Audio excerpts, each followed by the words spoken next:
ಬನ್ನಿ, ನೀವು ಅನ್ಕೊಂಡಿರೋಂಥ ಕೆಲಸ ಯಾವಾಗ ಆಗ್ಬೋದು ನೋಡೋಣ. ಇಲ್ಲಿ 3 ಕಾರ್ಡ್ ಇಡ್ತೀನಿ, 3ರಲ್ಲಿ ಯಾವುದಾದ್ರೂ ಒಂದನ್ನ ಆಯ್ಕೆ ಮಾಡಿ. ಸೊ ನೀವು ಅನ್ಕೊಂಡಿರುವಂಥ ಕೆಲಸ ಯಾವಾಗ ಆಗುತ್ತೆ. ಮೊದಲನೇದು, ಓಕೆ. ಎರಡನೇದು, ಮೂರನೇದು, first, second, third. So okay, 2 cards ಬಂದ್ಬಿಡ್ತು. ಕಮಿಂಗ್ ಸಂಡೇ ಮತ್ತು ಸಮ್ಮರ್ ಅಂತ ಇದೆ.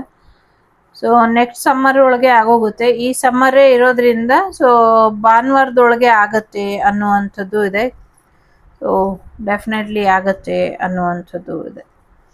ಎರಡನೇದು ಯಾರು ಆಯ್ಕೆ ಮಾಡಿದ್ದೀರಾ, within the moon cycle between March February ಮಾರ್ಚಲ್ಲಿ ಆಗುತ್ತೆ ಅಂತ. ಸೊ ಇಲ್ಲಾಂದರೆ ನೆಕ್ಸ್ಟ್ 3 ಮಂತ್ ಒಳಗೆ ಆಗತ್ತೆ ಅನ್ನುವಂಥದ್ದು ಇದೆ.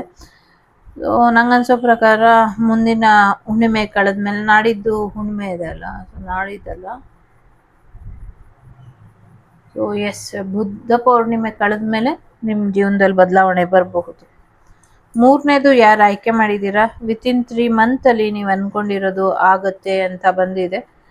ಸೊ ವಿತಿನ್ 3 ಮಂತಲ್ಲಿ ಆಗತ್ತೆ. ಮೊದಲನೇದು ಆದಷ್ಟು ಬೇಗ ಸಂಡೇ ಆಗತ್ತೆ, ಬರುವಂಥ ಸಂಡೇಲಿ. ಸೊ ಎರಡನೇದು ಕೂಡ 3 ತಿಂಗಳೊಳಗೆ, ಹುಣ್ಣಿಮೆ ಕಳೆದು 3 ತಿಂಗಳೊಳಗೆ ಆಗತ್ತೆ. ಮೂರನೇದು ಕೂಡ 3 ತಿಂಗಳೊಳಗೆ ಆಗತ್ತೆ. ಒಳ್ಳೆಯದಾಗಲಿ.